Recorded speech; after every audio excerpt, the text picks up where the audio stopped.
All right, here are your top three 250 riders. Styles Robertson finished third. Hunter was second, and Joe Shimoda, his first overall with a win. We'll start with Styles.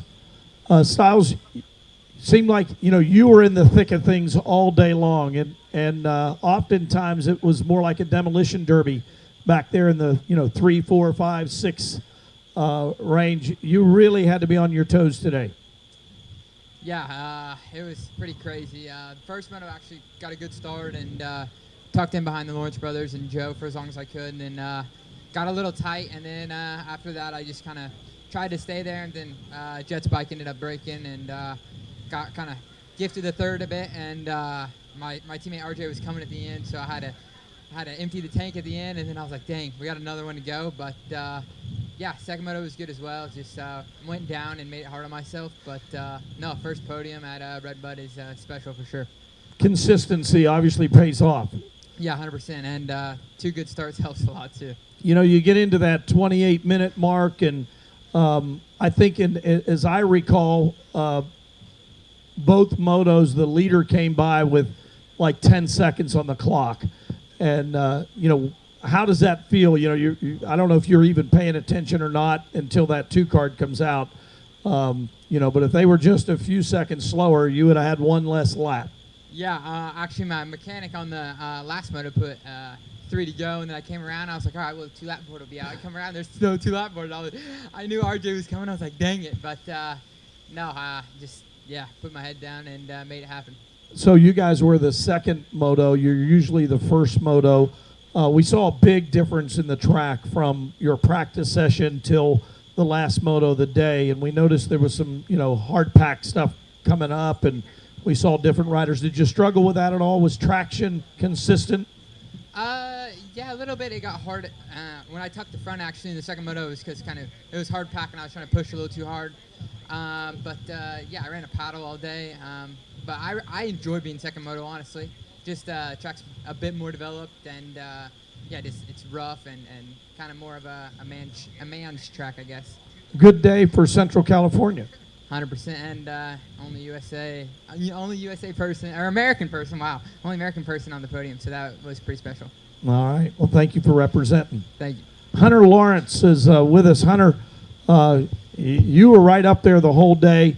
Congratulations first. You were just amazing today. Thank you. It was a interesting day. It's funny because it's like such a bittersweet feeling for me right now, to leave with the red plate, but in my eyes, the first moto was kind of not a blessing, but we got really lucky with, the fact I was able to nurse the bike home and not push it off the track. So that was kind of like, phew, okay, like, we kind of got that. And then the second moto, I was just really struggled. I just sucked, to be honest. I just sucked and was just so tired and kind of, 2-2, but felt just like there was so much more in it and stuff like that. But then you're leaving with a red plate, so it's like, it's just, they don't come as fast as you want and they don't come how you want most of the time. So weird kind of deal and feeling for myself, to be completely honest. But I've dreamt of this for a long time. There's been many times when we're leaving the track in the rental car and we're like, damn, we would kill to have a day where we're not happy with our performance, but we leave with a red plate, so we'll take it. I question the dynamic, in any other time, if you were following a rider and their bike broke, you pass them and you say, okay, I got one. I got lucky that time. But when it's your brother, you see that thing grenade like it did, that's got to be a different emotion. Yeah, it was, when it happened, I was like, because it was smoking a few laps before, and I thought it was just overheating, and then he like kind of pulled off, and I was like, because I was kind of sitting behind him, I didn't want to pass him too early like I did at High Point last weekend, so I was just happy sitting there, and then he pulled over, and I'm like, is he letting me go? Or like, what's this? And then the next lap I seen, he was, the bike was being pushed off, and I was like, oh, okay, that's kind of a little weird, that hasn't happened in a long time. And then I want to say 4 laps from the end, maybe 4 laps probably from the end.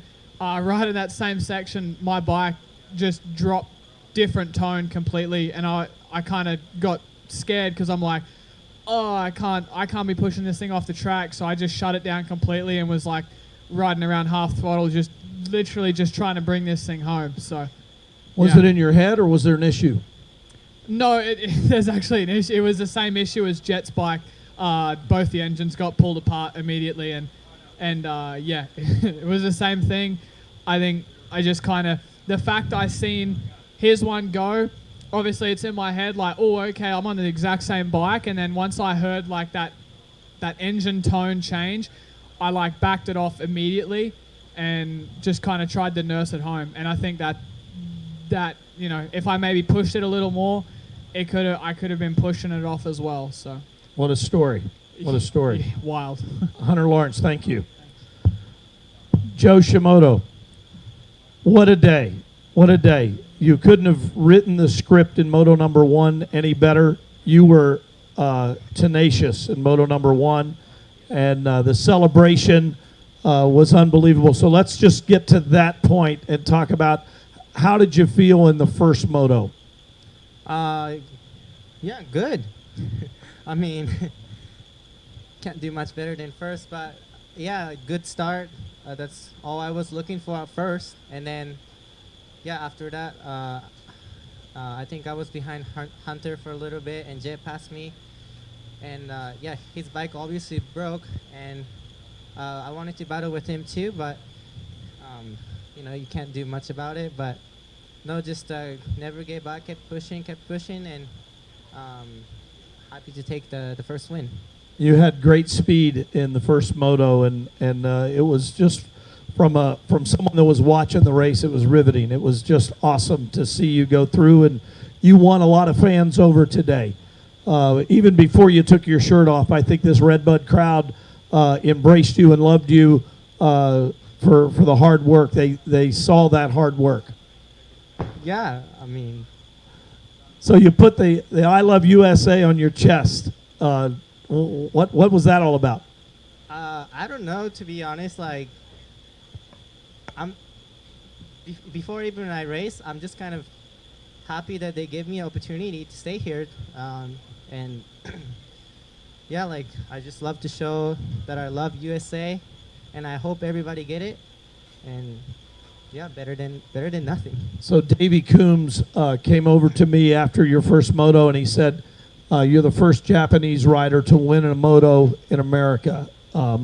That's also got to be really gratifying that you were able to represent Japan and come here and on Independence Day weekend and win.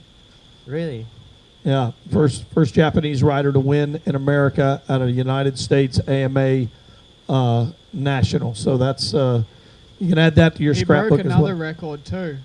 What? He was also the first Japanese rider to take his shirt off on the podium. with I Love USA.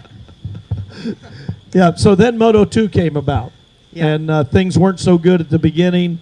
Yeah. You know, to walk us through what happened.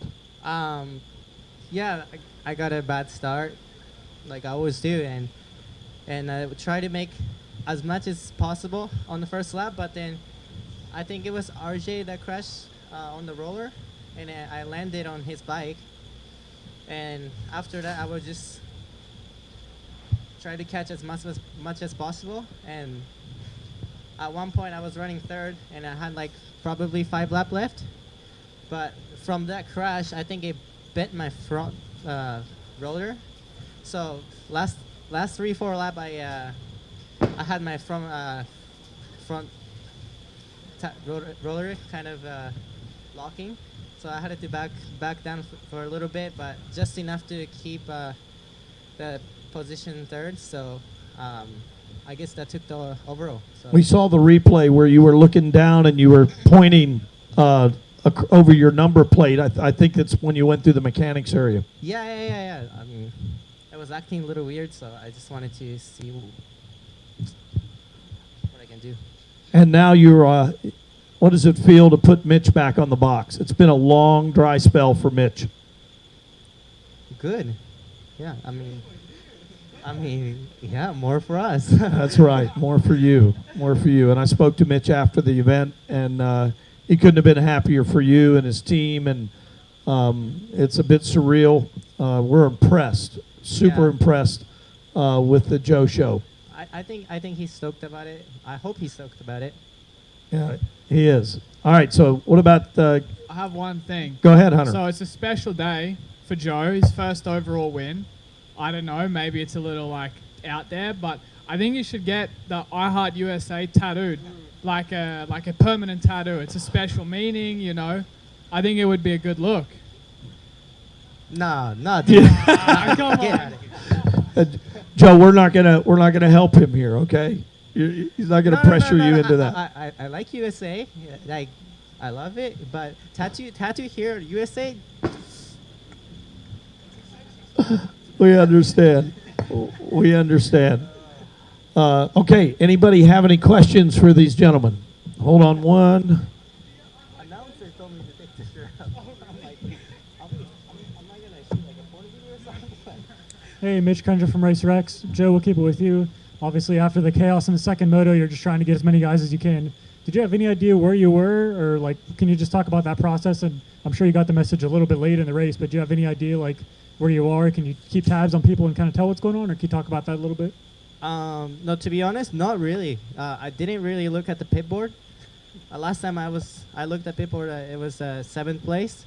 So after that, I was just charging, like just put my hand down and go. And then Styles, one quick one for you. Obviously, you had some injuries this year, and then you got the podium in Supercross. What is it like to just get this first? You know, this is the best pro national you've had in pro motocross. Can you just talk about what it was like to be up here for the first time, and especially this year with all the adversity? And I believe it's a contract year for you as well, right? Can you just talk a little bit about, I guess, where you're looking to keep this momentum going in that? Yeah, for sure. Want to keep it going, and yeah, the injuries sucked, obviously, but it's part of the sport that we choose, and yeah, I mean, just want to keep it going. RedBud's obviously been one of my favorite tracks, and Southwick I also like a lot. Just kind of, it's kind of like what we ride at Eldon's. It's really soft there. Like we run a paddle all the time. He literally has to force us to take it off. So yeah, I just want to keep it going, and even if it's not podiums, there's top fives.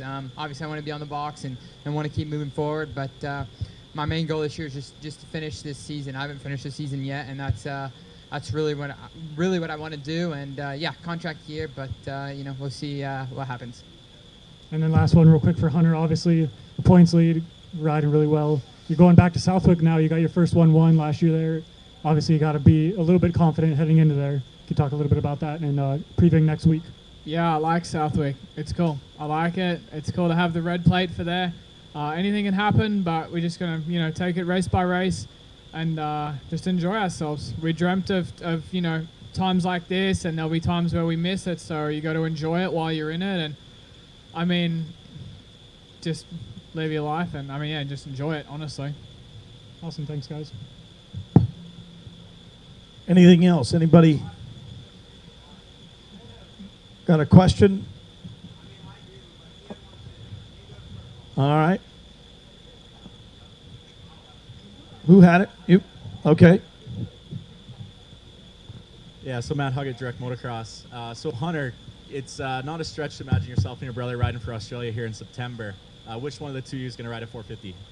Yeah, so a few weeks ago it was me on a 450, and then, you know, Jed on a 250, and then like last week it was like, okay, man, maybe, you know, we'll put Jed on a 450 and me on a 250. So who knows? In 2 more weeks it could be swapped again. Honestly, a lot of it does depend on the third rider that we have, which is probably most likely going to be another 450 guy.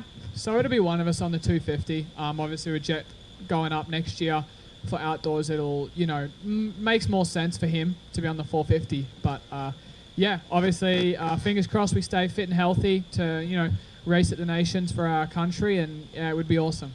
Awesome. Thanks. All right, boys. Jeff Simpson, Vert Moto. Question of the day. Would you rather look like a potato or feel like a potato? All three of you. I need all three answers. Look like a potato or feel like a potato? Like, why potato though? Because kind of like a sucky vegetable. Like it's just a potato. Like, It's just the question. But if I look like it, I still feel like myself, right? Yeah. Oh yeah, I'd rather look like one, 100%. Styles got it. Well, what does it like feel like a potato? What if they feel good? Like, It's up for interpretation. like yeah. I mean, let's just go ahead and say the potatoes feel great. I'll feel like a potato. I want to feel like potato, too. All right, 3 for feel like a potato. Anything else for these gentlemen? Very good. Thank you. Verb Moto's buying the French fries. Yeah, potato. That's on my tab. Thank you, gentlemen. Thank you for being at RedBud. Thank you.